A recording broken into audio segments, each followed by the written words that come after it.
The following program, The Russ Belville Show, is intended for responsible adults only. We advocate to the repeal of marijuana prohibition for adults. We discuss the science, culture, and controversy about America's marijuana laws. We do not advocate any illegal activity and encourage all listeners to learn their state and federal marijuana laws. Opinions and claims made by guests and advertisers on The Russ Belville Show are their own, and The Russ Belville Show cannot be held legally responsible for their validity or reliability. Viewer discretion is advised. You take a seed, you plant it, you grow it, you dry it, you roll it, you smoke it. You take a seed, you plant it, you grow it, you dry it, you roll it, you smoke it, and it goes down smooth. Hey! Spanning the continent to bring you the truth about cannabis and marijuana law reform. I smoke pot and I like it a lot. From the promise of legalization. And I think that we need to rethink and decriminalize our marijuana laws. To the agony of prohibition. One major responsibility is to encourage people to use less drugs. The Russ Belville Show, the voice of the marijuana nation. Yeah, I hear you had a question for me. Now, here's your host, Radical Russ Belville. We love it. Good day, tokers and tokettes. Welcome. It is Tuesday, July 23rd, 2013, and it's got to be 420 somewhere in the world. Hey, so glad you could join us here today. We've got a blockbuster show for you today, and we're going to start it off with some great news that's in our 420 radio news headlines. New Hampshire has become the 19th medical marijuana state in the United States. Well, it's one of those good news, bad news things. We'll tell you all about that in the 420 radio news. Also on today's show, we've got a behind the headlines segment for you today. We're going to look at the headlines recently on multiple sclerosis. You know, this is something we've been tracking because of our good friend Lindsay Reinhardt in Idaho with the Idaho 3. She's desperately trying to get out of the state of Idaho to move to Oregon so she can use cannabis to treat her multiple sclerosis and fight for medical marijuana back in Idaho. You can find out more by going to rad-r.us/ID3fund. But this latest thing in Behind the Headlines, a study that's come out of the UK that says THC in cannabis does not slow multiple sclerosis progression, contrary to what Lindsay says. We'll see what's going on with that, and we'll take a look behind the headlines to find out what the real story is here.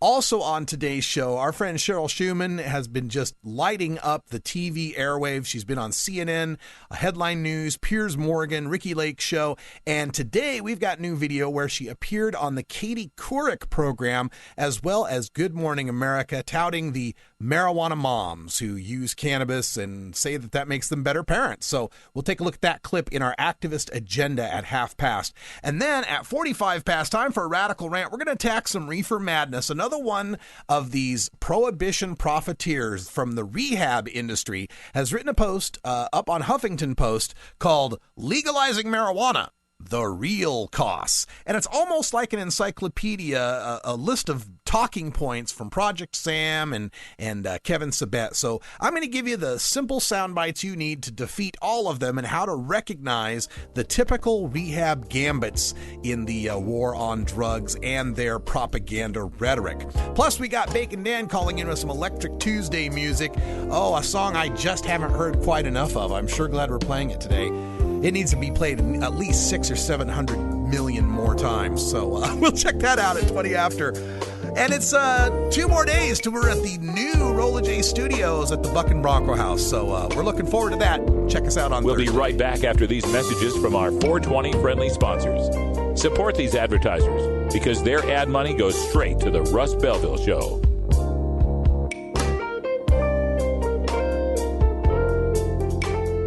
You're tuned into the Russ Belville Show, the voice of the marijuana nation.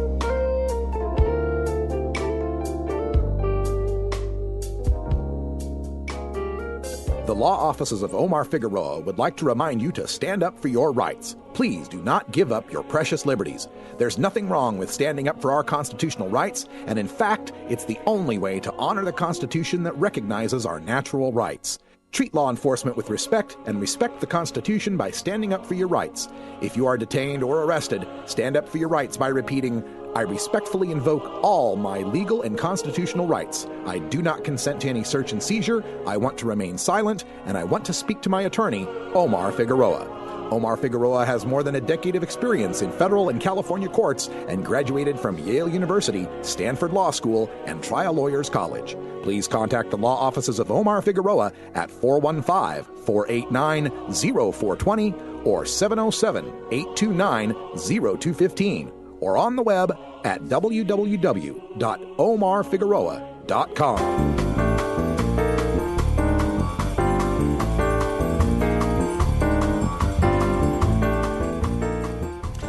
This is your 420 Radio News for Tuesday, July 23rd, 2013. I'm Russ Belville. New Hampshire is the 19th state allowing medical marijuana use, from the San Francisco Chronicle. Governor Maggie Hassan signed a law Tuesday making New Hampshire the 19th state to allow seriously ill residents to use marijuana to treat their illnesses. The law allows patients with cancer and other conditions to possess up to 2 ounces of marijuana obtained from nonprofit dispensaries.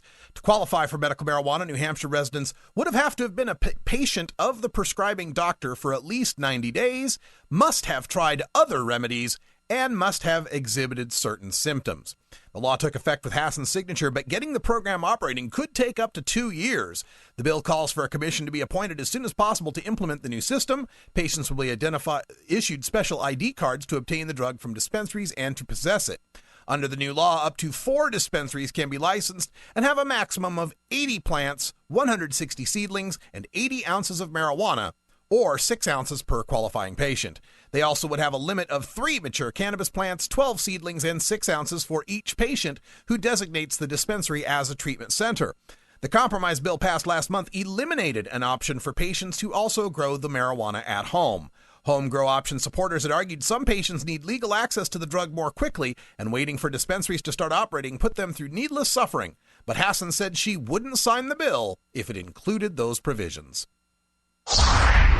California Democratic Party tells Obama to halt medical marijuana raids, from rawstory.com. The California Democratic Party approved a resolution over the weekend that called on President Barack Obama to halt federal raids on marijuana dispensaries. The resolution, sponsored by the Brownie Mary Democratic Club of Riverside County, noted that 18 states in the District of Columbia had legalized the use of marijuana for medical purposes, while Colorado and Washington state had legalized the use of marijuana for recreational purposes. The resolution states, therefore, be it resolved that the California Democratic Party requests President Obama to allow the newly enacted marijuana legalization laws in Colorado and Washington to go into effect with no federal interference. And be it further resolved that the California Democratic Party asks President Obama to end the Department of Justice interference and raids by federal agencies in states with medical marijuana laws, and a comprehensive study be immediately undertaken to produce recommendations for reform of our nation's marijuana prohibition. Recreational marijuana sales banned in more than 24 Colorado cities, from Huffington Post. On Tuesday, Colorado Springs, the state's second largest city, is expected to vote to ban retail recreational marijuana stores. The Associated Press reports. 4 of 9 Colorado Springs City Council members have already said they will vote against retail weed stores, but even if legal marijuana sales are approved, Mayor Steve Bach has vowed to veto recreational pot shops in city limits. The city council could just ban recreational marijuana sales altogether or allow for marijuana sales, but also pass a moratorium on opening pot shops until after Colorado voters weigh in on approving tax rates for recreational marijuana in the state this November. Colorado's 271 municipalities and 64 counties must decide by October 1st as to whether they will allow legal recreational marijuana sales. Arkansas Attorney General rejects wording of medical marijuana plan, from KHOU.com. Arkansas Attorney General Dustin McDaniel has rejected the wording of a proposed initiated act that would legalize medical marijuana in the state. McDaniel rejected the proposal in an opinion on Monday that says the proposal by Arkansans for Responsible Medicine contains ambiguities. The measure must be certified by McDaniel before the group can begin gathering signatures to qualify for a spot on the 2014 ballot. Head of illegal marijuana dispensary ring sentenced to 21 years, from the Los Angeles Times. An Orange County man who ran a string of illegal marijuana dispensaries was sentenced to more than 21 years in prison Monday and ordered to pay more than $4.2 million in restitution. John Pops Walker, age 56, of San Clemente, pleaded guilty in an April plea agreement to drug trafficking, tax evasion, and owning weapons as a part of the drug trafficking. Walker was indicted last fall along with 13 other defendants by a federal grand jury. As the head of the drug ring, Walker operated at least 9 dispensaries set up in Los Angeles and Orange counties. He admitted to prosecutors that he made more than $25 million over 6 years and paid taxes on only a fraction of it.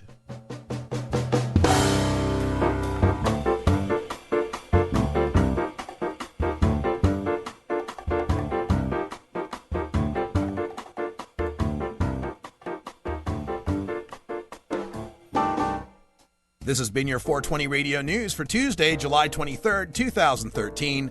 I'm Russ Belville. When we come back, we go behind the headlines to take a look at a new study from the United Kingdom that claims THC in cannabis does not slow the progression of multiple sclerosis. We'll show you the faults in that study and why we still hold hope for marijuana to help folks like our friend Lindsay Reinhardt. Listening to The Russ Belville Show on 420radio.org. We'll be right back after this.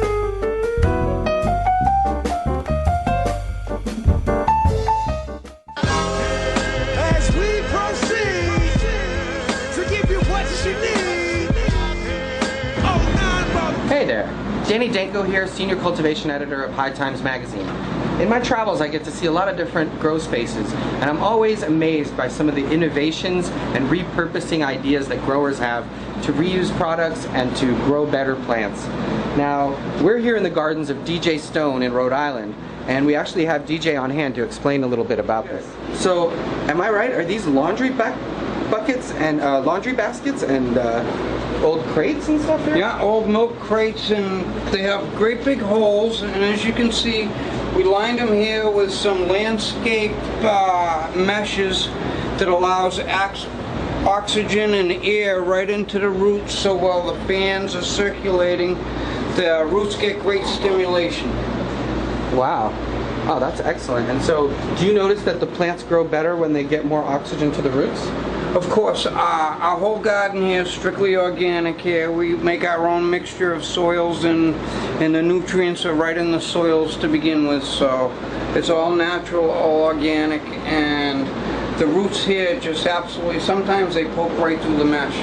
Well, you know, smart pots and a lot of those other spots cost a lot of money, and these things here, they're reusable every time. You just take it out, rinse it off, throw some new landscape lining in there, and you're all set. Well, that's real cool how you've been able to, use eco-friendly techniques like reusing other materials for a new purpose. So, thanks for the tip. Sleeping on the train, sleeping on Mesero Lab out in the rain, without even a single slice of pizza to my... Sir, do you think there will or should come a time for us to discuss the possibility of legalization, regulation, and control of all drugs, thereby doing away with the violent criminal market as well as a major source of funding for international terrorism? Thank you so much for your time, Mr. President. Well, I think this is an entirely legitimate topic for debate. Name the time and place, Mr. President. Radical Russ has been prepping for this debate full-time since 2005. Welcome back, everybody. Time for us to go behind the headlines. The Russ Belville Show. Thank you, Dan Michaels. And for Behind the Headlines today, we're going to take a look at a study that I saw coming across from the United Kingdom. It was reported in Science2.0.com, and it says THC in cannabis does not slow multiple sclerosis progression. Now, this is something that caught me by surprise because, of course, our friend Lindsay Reinhardt has multiple sclerosis, and she's been using all the pharmaceutical drugs to treat it since they took her kids away, and we've seen her disease get worse and worse. Whereas when she was on the cannabis, she seemed to report that she was feeling better, that her disease seemed to have stopped progressing. So I wondered a whole lot about this, and the story opens up by saying the main constituent of cannabis, tetrahydrocannabinol, or THC, has not been shown to be effective in slowing the course of progressive multiple sclerosis. Okay, so we're talking about THC specifically. All right.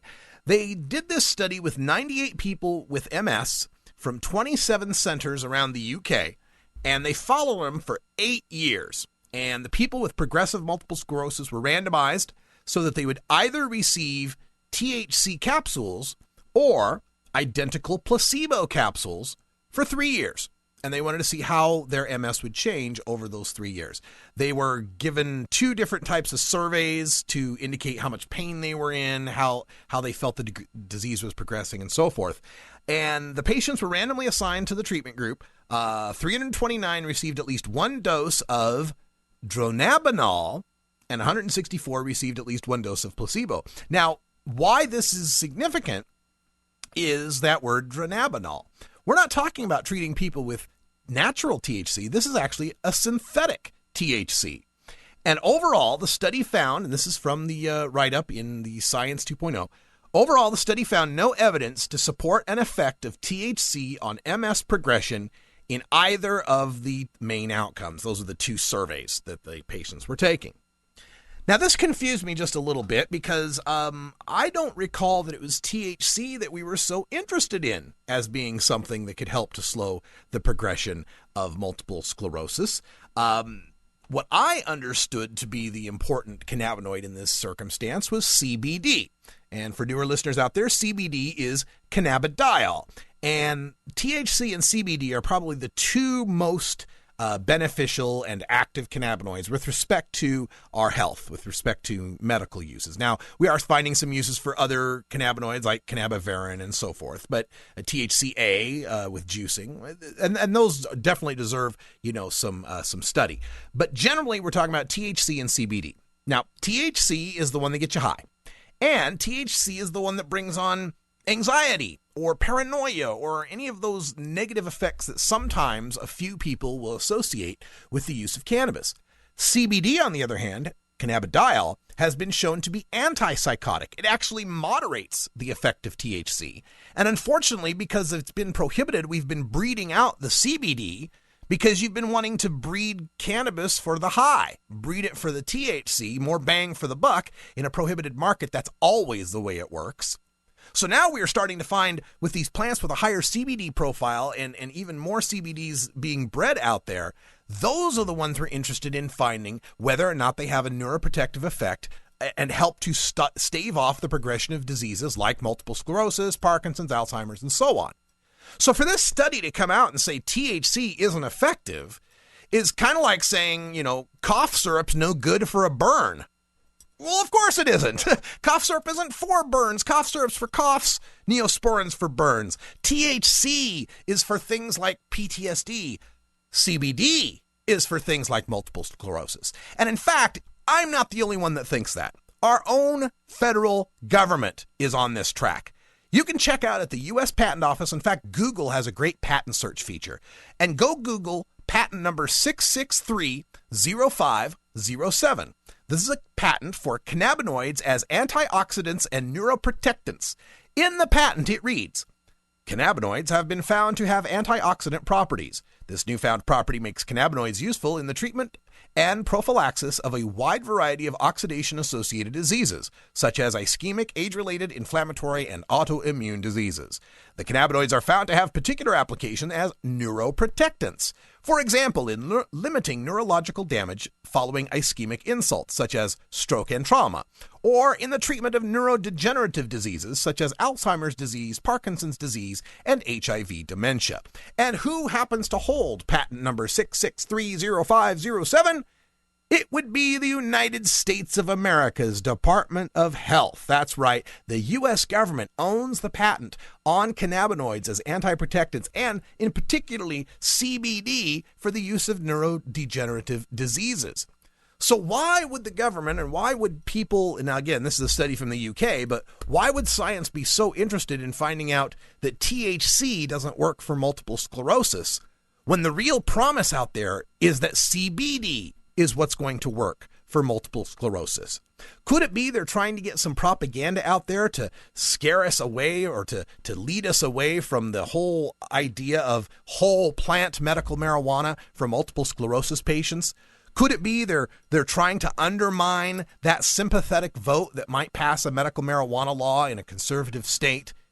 Or is it that they're just trying to run out the clock until the federal government can get the stage 3 trials done for CBDs, and they can make some money off of that patent, treating people with Alzheimer's and Parkinson's and ALS and multiple sclerosis even. Time will tell. Speaking of time, looks like it's about that time. It is that time. It's 20 after the hour, so raise your bong to the air. Get busy with us here on this Happy 420 for the Mountain Time Zone. Oh, have you ever met that funny reefer man? A reefer man. Have you ever met that funny reefer man? A reefer man. If he said he swam to China, he would sell you South Carolina. Then you know you're talking to that reefer man. Ever wonder how often to change your bong water? The most effective method for baking pot brownies? The best destinations for a ganja getaway? How to hide herb in your car? Whether to grow your own? How precisely to legalize it? Or how something as wonderful as marijuana ever got to be illegal in the first place? Finally, you can find all these answers and much more in the official High Times Pot Smoker's Handbook, featuring 420 things to do when you're stoned. Since 1974, High Times magazine has covered marijuana in all its aspects and wonders, from cultivation to legalization to the herb's enduring and exalted place in popular culture. Packed with inside information, the official High Times Pot Smoker's Handbook rolls all of this collected wisdom together into a single indispensable ganja guide, including an entertaining look at marijuana's history, profiles of herb-friendly travel destinations and festivals, favorite potluck recipes from the High Times staff, smoking skills, advocacy and activism, essential marijuana movies and songs, profiles of famous cannabis strains, comprehensive growing information, celebrity endorsements, and much more. This is truly, finally, the ultimate guide to green living. Big Daddy thinks. Funky roller ring, roller ring, roller ring. Oh yeah, this is Big Daddy, and I'll be your freakazoid every Thursday night, right here at the Funky Roller Ring. Funky roller ring. 11 Eastern, 8 Pacific. Funky roller ring. I like it like that.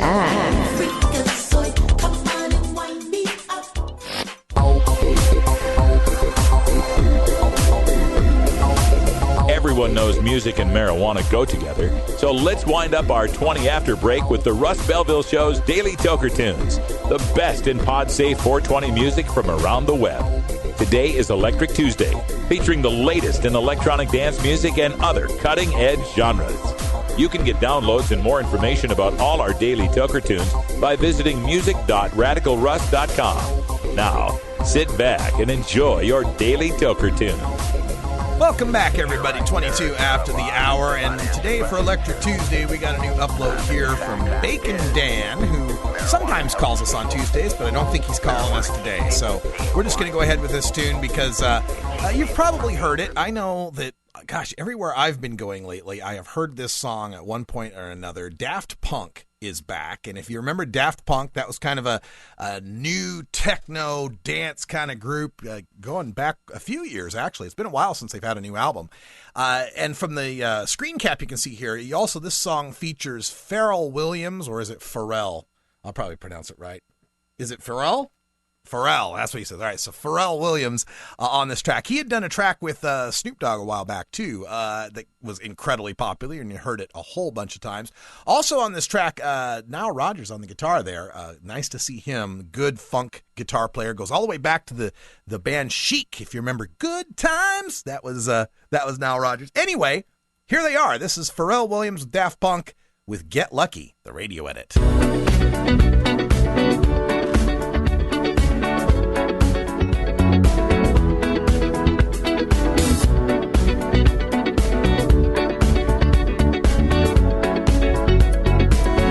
Like the legend of the phoenix, all ends with beginnings. What keeps the planet spinning? The force from the beginning. Love. We've come too far to give up who we are. So let's raise the bar and our cups to the stars. She's up all night to the sun. I'm up all night to get some. She's up all night for good fun. I'm up all night to get lucky. We're up all night to the sun. We're up all night to get some. We're up all night for good fun. We're up all night to get lucky. We're up all night to get lucky. We're up all night to get lucky. We're up all night to get lucky. We're up all night to get lucky.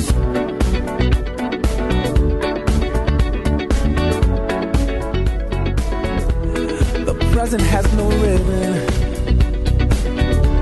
Your gift keeps on giving.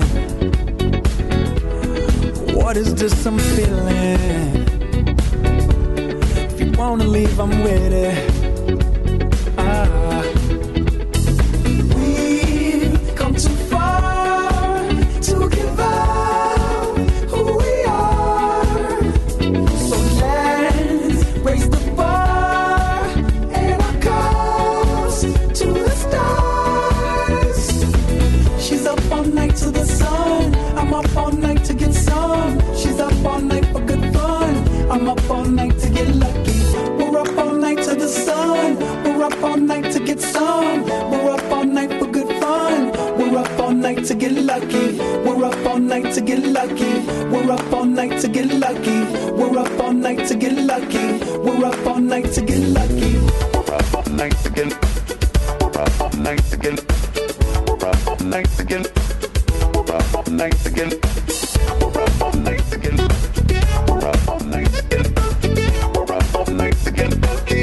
We're up all night to get lucky. We're up all night to get lucky. We're up all night to get lucky. We're up all night to get lucky. We're up all night to get lucky. We're up all night to get lucky. We're up all night to get lucky. We're up all night to get lucky. We're up all night to get lucky. We're up all night to get lucky. All night to get lucky. All night to get lucky. All night to get lucky. All night to get lucky.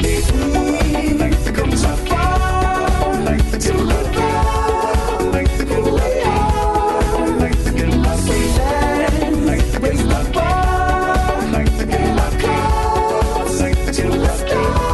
All night to get lucky. She's up all night to the sun. I'm up all night to get some. She's up all night for good fun. I'm up all night to get lucky. We're up all night to the sun. We're up all night to get some. We're up all night for good fun. We're up all night to get lucky. We're up all night to get lucky. We're up all night to get lucky. We're up all night to get lucky. We're up all night to get lucky. We're up all night to get lucky. We're up all night to get lucky. We're up all night to get lucky. We're up all night to get lucky.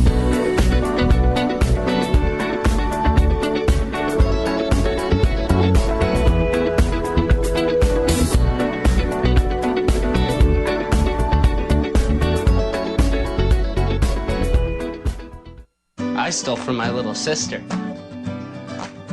I got straight D's.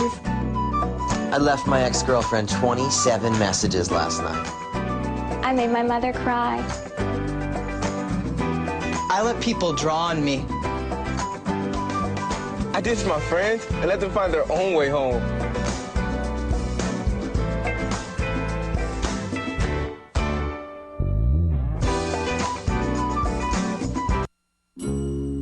Georgia. Hi, this is Willie Nelson, and I need your help. Our marijuana laws are terribly unfair, and they make criminals out of law-abiding citizens.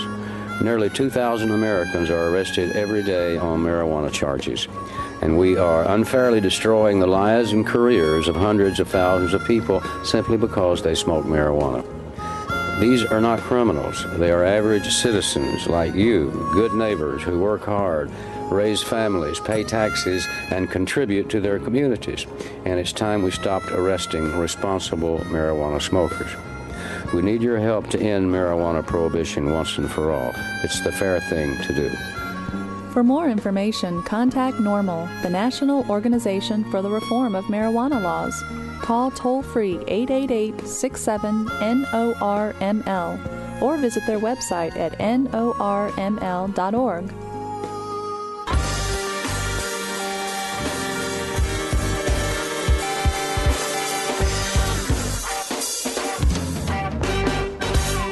Activism begins with ACT.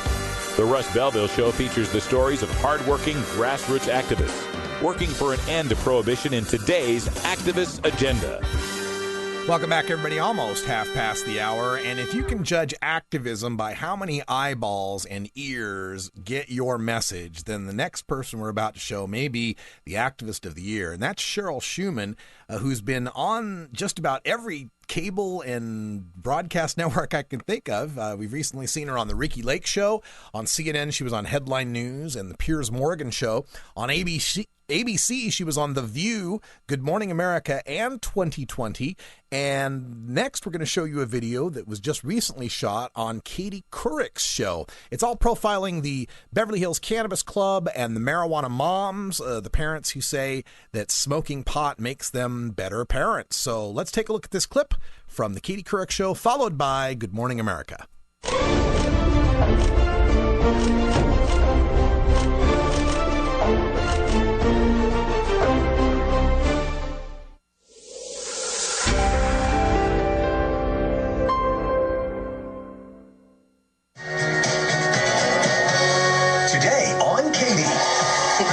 The Martha Stewart of marijuana. Meet the marijuana mom of Beverly Hills. Why she says vaporizing, eating, and cooking with pot saved her life. It gave me my life back with my children and my family. Then surprising revelations from Dame Helen Mirren. I know that you have a real thing for Lucite heels. Helen Mirren in a sex shop. I'm having a hard time picturing it. Plus, why didn't I think of that? Women who turn dreams into reality with incredible inventions. Can I just say, yum? From Studio One in New York, it's Katie.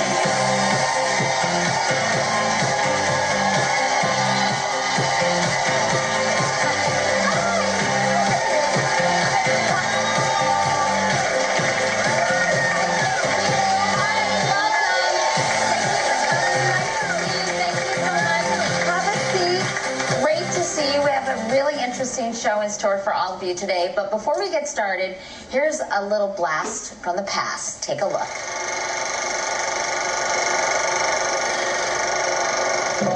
These high school boys and girls are having a hop at the local soda fountain. Innocently they dance. Innocent of a new and deadly menace lurking behind closed doors. Marijuana, the burning weed with its roots in hell. Wow. Times have changed, right? Well, that was a trailer to the 1936 movie Reefer Madness, and we've gone from fighting the evil weed from hell to a place where marijuana is being used legally in many states and is poised to become a booming and legitimate industry. That's our headline story, and we begin with a California mom who's blazing a trail for the new high society. She calls herself the Martha Stewart of marijuana, and she says that's a good thing.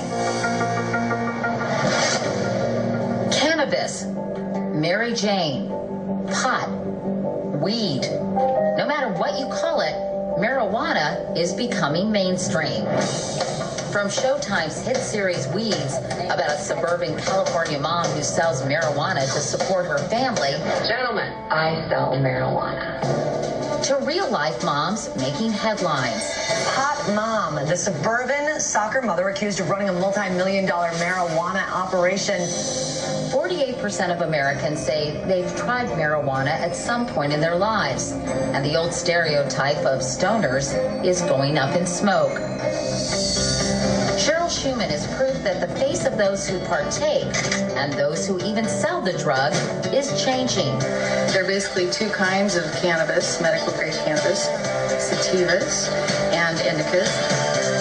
She runs the Beverly Hills Cannabis Club, a multi-million-dollar business, and hosts regular parties at her home where she and other moms cook, eat, smoke, and vaporize with marijuana. Having dinner. I like a little marijuana leaf. And as weed grows in the suburbs and beyond, so has public approval. A recent poll found that more than half of Americans think marijuana should be legalized. With 18 states and Washington, D.C. already allowing pot for medicinal use, and Colorado and Washington clearing the way for adult recreational use, the drug that was once taboo may be coming to a store near you. So please welcome Cheryl Schumann and her daughter, Amy. Nice to see you both. Thanks for being here. This is so interesting. interesting. You've really, Cheryl, made a cottage industry out of cannabis, but it comes from your own experiences with marijuana. Tell me about when you started using marijuana and why. Sure. I was a corporate woman working in film and television, specializing in PR and product placement. And in 1996, I was going through a really bad divorce and a stressful time. And my psychiatrist had prescribed Prozac and Xanax and a number of pharmaceuticals. And then one day he looked at me and nothing else was working. And he looked at me and he said, Prop 215 just passed. It's legal. And lady, you need to smoke a joint. So really? He rolled one up for me and showed me how to do it because I had never even smoked a cigarette. I didn't drink. I'd never done drugs. And within 2 puffs, I was smiling and laughing for the first time, and I would rather have those side effects any day. Then fast forward to 2006, I was diagnosed with ovarian cancer, and I used cannabis as a last resort, and it saved my life. And in fact, I don't smoke cannabis. I vaporize cannabis. It's a healthier alternative. So you're a true believer. I mean, we don't want to give people false hope that marijuana can cure their cancer, but you feel it had an instrumental role in your recovery. Agreed. I would never be a person to go out there and claim this is a miracle cure, stop everything you're doing. I don't believe that. I believe that it was a combination of different therapies, and it worked for me. Tell me how you turned from using marijuana to turning it into a multi-million-dollar business. How did that come about? Well, I juice the plant. I have cannabis juice every morning, which is actually a non-psychoactive way to use cannabis. It's specifically for tumor growth. And when I decided to use cannabis, I needed a lot of it. So we decided to do our own garden. So my daughter and I, we planned our garden. We planted our garden together right there with my tomatoes and zucchinis and everything else. And so we formed a legal collective because we wanted to do everything legal. And then with the extra that we had, when people found out that I was back in town from the entertainment industry, I started getting calls from all of my friends who are producers, actors, and so forth. And they said, oh my God, we heard you have cancer, but we also heard you have a marijuana garden. We want to be a part of it. So, more importantly, I guess, right? And so then it was strange. The day I got back, I got a call from a friend of mine who was the executive producer of Wilfred, and he said, I need your plants for a TV series that we're doing. And that's when I realized, hey, there's a huge opportunity for a business here. And Amy, how is it for you? Your mom is sort of known as the Martha Stewart of marijuana. Is there any part of you that thinks this is a little strange? No, absolutely not. My mom is an amazing role model, and I consider her the modern-day Pauline Sabin, the woman that overturned alcohol prohibition. And my mom is going to overturn marijuana prohibition, so this is historical. And it's like, I can't believe she's my mom at the same time. And how big a business is this for you, Cheryl? Because obviously it's been very lucrative. Well, nationally, they estimate that cannabis will be a legal $47 billion industry by 2016. And for me personally, I make $500 an hour as an expert, but also we just raised $10 million to take the concept of the Beverly Hills Cannabis Club worldwide. Tell me, very excited. What is exactly the Beverly Hills Cannabis Club? I mean, who are the members? What do you guys do? Obviously, I'm assuming you get together and enjoy marijuana. Yeah? Yes, we love marijuana. No, what happened, and we wanted to make sure that we had a legal garden. So when I had my legal garden, I give parties and I give my cannabis free to my friends, just like you do your tomatoes. But they are not using it for medicinal purposes, are they? In California, it's all medicinal. So these are only people who actually have doctors prescribing marijuana for their maladies, right? Exactly. So these aren't just people who want to come over and get stoned with you. No. We have a mom here, actually, Cheryl, who is an advocate. Georgia Edson is from Denver, Colorado, and the mother of an 8-year-old boy. And Georgia, you know, I know in Colorado marijuana is legal, as we heard, for recreational in addition to medicinal use. So how did you start using it? I started using medical marijuana because I'm a runner, and I was diagnosed with horrific bursitis. And my physician said, you're going to be taking high doses of ibuprofen and getting cortisone shots in your hip for as long as you continue to run, and stopping running wasn't an option.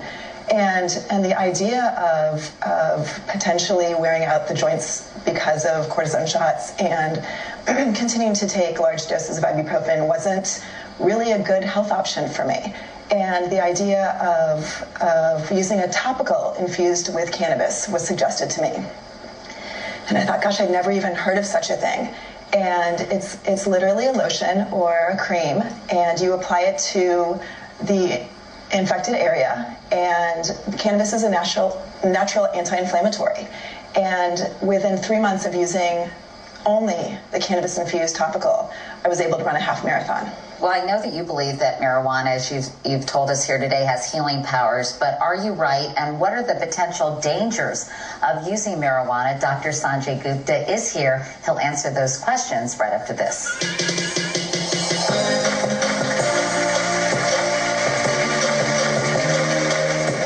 Next, the controversial debate regarding marijuana. Is it a gateway drug? This is hypocrisy. It could potentially help people who really need it. The idea that it somehow tricks your brain to now try LSD, now try heroin, now try cocaine. There's just not evidence of that. That's next.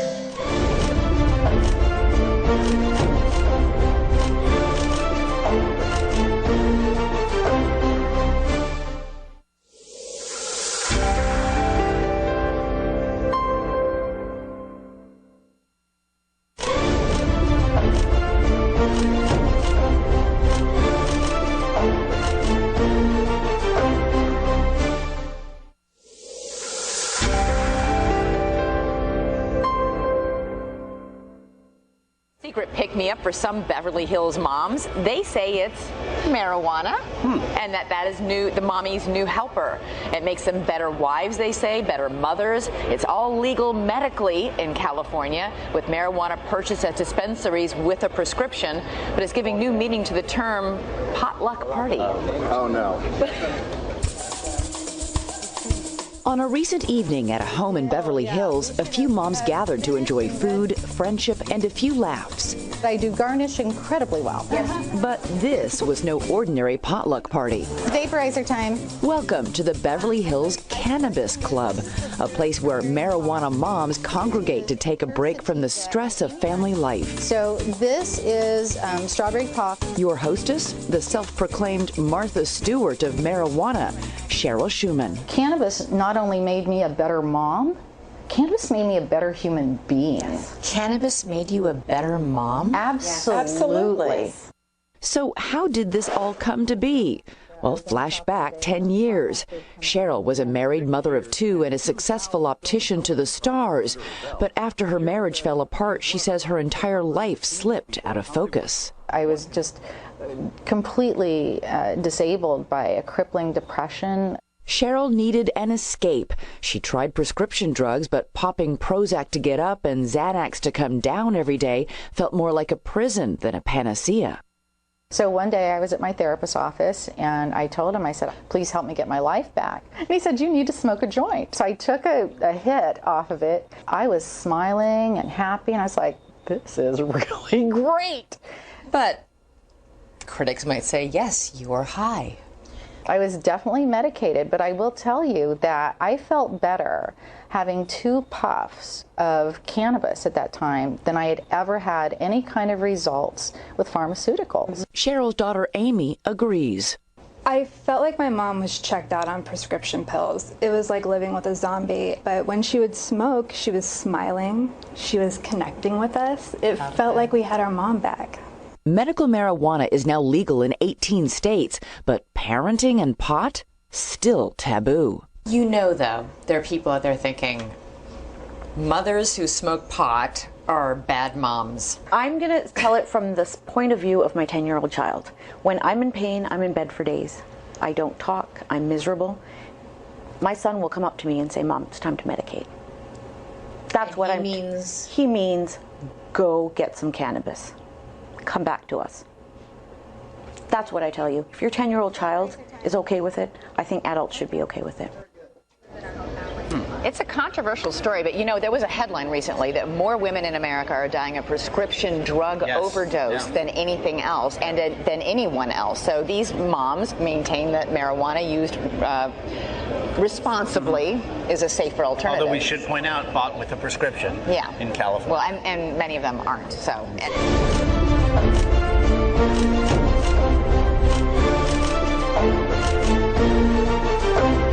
It's the Beverly Hills Cannabis Club. Thanks to CherylSchumann.com for letting us use those videos. We appreciate that, Cheryl, and all the help and support you've given us here at 420 Radio. Can't wait to talk to you next time. oh my gosh, and she was high. Oh no, she was high. Isn't it interesting how you can give a word to someone's state of being, that they're happy and they're smiling and they're connecting with people, and just by the use of one syllable, you can denigrate it as being something bad and evil. Good for you. Get high. We'll be right back. We'll be right back after these messages from our 420 friendly sponsors. Support these advertisements because their ad money goes straight to the Russ Belville Show. You're tuned into the Russ Belville Show, the voice of the marijuana nation.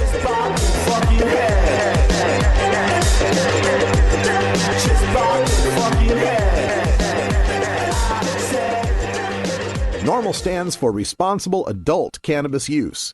If cannabis use is causing problems in your life, consider taking a break or seeking medical assistance. Consider ceasing cannabis use if you have a family history of mental illness.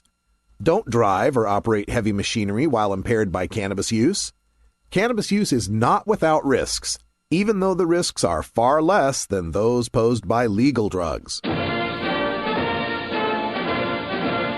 And now, a message from former President George W. Bush to remind the American people of our responsibility in our nation's war on certain American citizens using non-pharmaceutical, non-alcoholic, tobacco-free drugs. One major responsibility is to encourage people to use less drugs.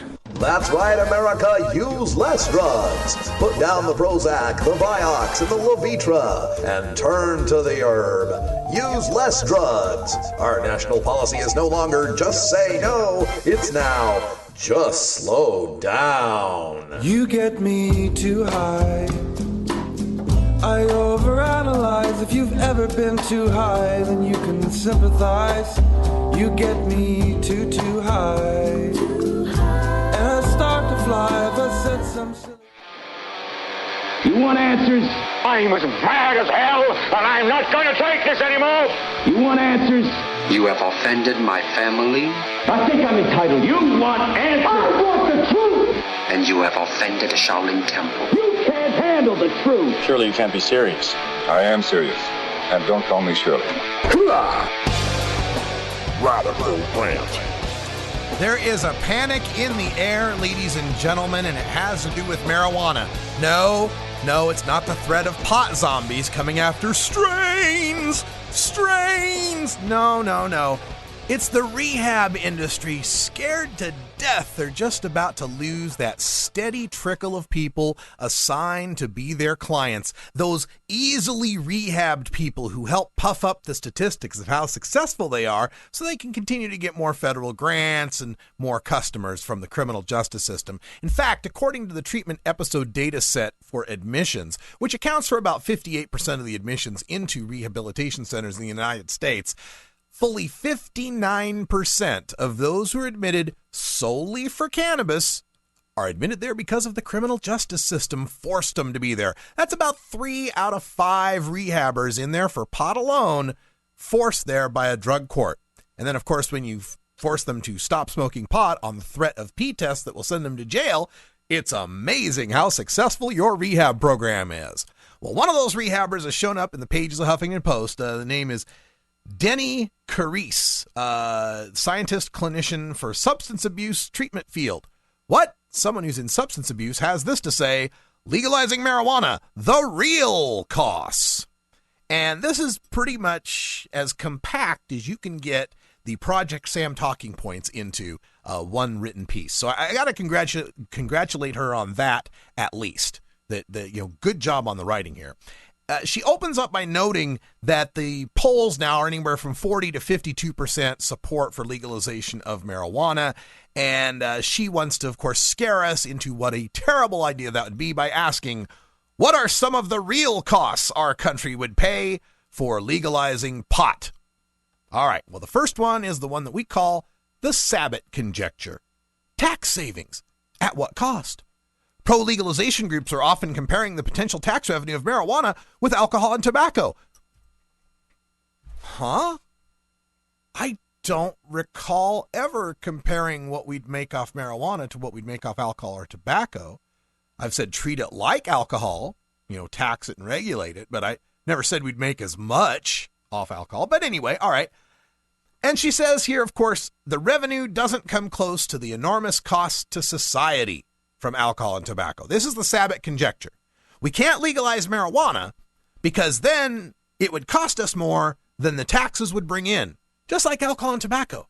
They bring in about $40 billion in taxes. They cost about $400 billion in the productivity and the drunk driving deaths and the cirrhosis and the lung cancer, yada, yada, yada. Well, here's the problem with the Sabat conjecture. That would be scary if marijuana were alcohol and tobacco. But alcohol and tobacco are toxic and addictive. See, alcohol, and this is from her writing, this is from the Huffington Post piece.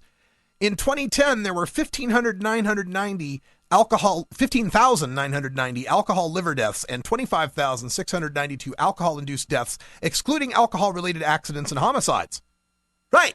And in 2010, there were 0 related marijuana deaths from 0 overdoses on marijuana. In the prior year, there were 10,839 traffic fatalities and alcohol-impaired driving crashes.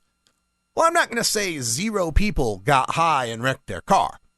But then again, we're not really seeing a huge public safety problem with marijuana drivers out there. In fact, we're seeing in the states where marijuana has been legalized, Colorado and Washington, their deaths, their fatalities per 10,000 miles have fallen at a rate greater than states with stricter laws like, say, Texas or Georgia. So I'm not saying marijuana is not dangerous on the roads. What I'm saying is it doesn't seem to be reflected in the statistics so far. So she also brings up figures that would be even higher if you figured in injuries and accidents or living with emphysema, lung or liver disease. Right. Emphysema, lung or liver disease, things that you do not get when you're using marijuana. Here's the simplest way to puncture the Sabat conjecture. Whatever the cost to society that exists from marijuana, it exists now. Legalizing pot doesn't invent marijuana. There are already about 17 million people using it monthly. So whatever that costs us, we're paying that now. And we're paying a whole bunch more money in the 15 billion range to prohibit marijuana and not succeeding. And we're bringing in 0 in taxes. Okay, so now we have marijuana cost plus prohibition cost plus 0 in taxes. And that somehow is better than marijuana legal and taxed, bringing in the money and not having to spend so much on the enforcement. I know I went to public school, but for some reason the Sabat conjecture don't work out for me. Now, the next point she wants to get to is the the emergency room. We have to understand from her point of view, marijuana is dangerous because in 2011, marijuana was involved in 455,668 emergency room visits nationwide. Folks, let me tell you the secret of the whole emergency room visit statistic. This comes from the Drug Abuse Warning Network, and what it does is it tracks the mentions or detections of drugs in people that are admitted to an emergency room. So, let's say I go snorkeling on vacation. I'm snorkeling along, and I smoked a joint on the beach, right? I go snorkeling along, and I get stung by a jellyfish. And they rush me to the ER. And they test my blood, or they ask me if I'd been smoking. And one way or another, they find out I'd smoked some pot. And guess what? That's a marijuana-related emergency room visit. Even though the pot had very little to do with the jellyfish stinging me. Right? And similar things can happen when people are coming in from car wrecks or injuries or 911 calls, and they test the pee or they test the blood of the person who's come in, and they find metabolites of marijuana in their system, and they say, aha, marijuana-related emergency room visit, even though it was a joint the guy had smoked last night at a party or last week or whatever. That's the problem with any statistic about how many marijuana users there are, is that how they consider you a marijuana user is based on your body chemistry that only shows you had been using marijuana, not are using marijuana when the event happened. Now, another thing she likes to point out is the criminal justice relief, right? Is that many people think that the prisons are full of people that use marijuana, which isn't true. About half of the prisoners are there for something drug-related, but it's not all marijuana. But she likes to say there are many people related to their marijuana use, but they're not there because they're convicted of a marijuana offense. Essentially, no one is in jail for solely using marijuana. No one. It's only 0.3% of 1.6 million people, which is about 4,800 people. But that's no one. That's just, almost 5,000 people in jail solely for marijuana. Yeah, it's just nobody. But she points out that a lot of the people are there because they're on probation and then they test positive while on probation for another crime, right? So the pot test gets them put back in jail for the burglary or whatever, right? She says it's a misguided and unnecessary policy and should modify this policy to address prison overcrowding without having to legalize marijuana. Well, okay. So it would be something illegal, but people on probation who do it wouldn't go back to prison, but people who aren't on probation who do it could? Just legalize it already. What's this next one? Oh, I love this next one. The reports about the adolescents. Recent National Institutes of Health reports show that fewer adolescents believe that regular marijuana use is harmful to their health. Really? Fewer kids these days who've grown up their entire life with a number of states allowing for the medical use of marijuana for various serious ailments somehow think it's less dangerous than the generation who grew up being told it would lead straight to heroin and man boobs and chromosomal damage and amotivational syndrome and Cheeto-stained fingers and being a loser the rest of your life. And even the president coming on TV and talking about how the smoking of one marijuana cigarette would be equal in brain damage to standing on Bikini Island during an A-bomb blast. Wow! Shocking! Somehow the kids today don't think pot's as scary. Whoa! Blows my mind. This has been the problem with marijuana prohibition and dealing with the kids, is because you told them such bullshit with respect to cannabis, the safest drug. Once they took that and they found out it was pretty benign, they believed that all the rest of the stuff you told them about the really hard, dangerous drugs was bullshit too. That's a dual disservice.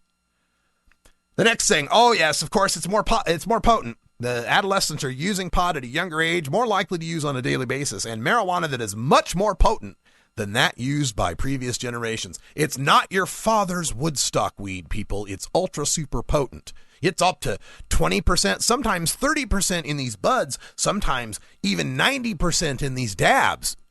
So take this 100% Marinol pill with no CBD in it. What else do we got here? Oh, yes, of course, pot smoking will make you psychotic and stupid. The mental development is associated with the onset of major mental illnesses, including psychosis, schizophrenia, depression, and anxiety, despite the fact that the incidences of schizophrenia and schizotypal disorders have remained pretty much constant for 100 years. Ever since, they've been taking mental records, back to in Britain. They've looked through decades and decades and decades of these records and found no real statistical change in the amount of schizophrenia or psychosis in the population. Even during the 60s when pot use went up, in the 70s when it was sky high, in the 80s when it went down, in the 90s and it went back up, but the schizophrenics still stay about 1%, 1.1% of the population. Oh, and finally, I love this one. Legalizing marijuana will increase users, increase frequency, and have long-term consequences for our youth. Legalizing marijuana sends the explicit message to our youth that this drug is okay, that it is harmless, when it is addictive and can destroy their lives. Yes, if we legalized pot, it would tell the kids how great it is. Like legalized tobacco. You know how legalized tobacco means that we think tobacco's okay for kids and kids should use tobacco, and we can't stop talking to the kids about how great tobacco is because it's legalized and that means it's okay, right? Hey, if you're a tobacco smoker out there, raise your hand if you think anybody's been giving you some positive messages about smoking lately. Give me a break, Denny Carice. You're just trying to save your job and your steady income. The gig is up. Prohibition is on its way out. Find yourself a new job.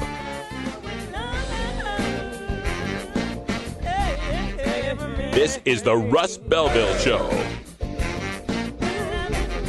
The Russ Belville Show is blogging and podcasting daily at RadicalRuss.com. Hey, stay tuned for Hour 2 Toker Talk Radio. We got more coming up for you. For Brian the Red, I'm Radical Russ. Thanks for joining us. Until next time, take care of each other, tokers. Until you see, you plant it, you grow it, you dry it, you roll it, you smoke it, and it goes down.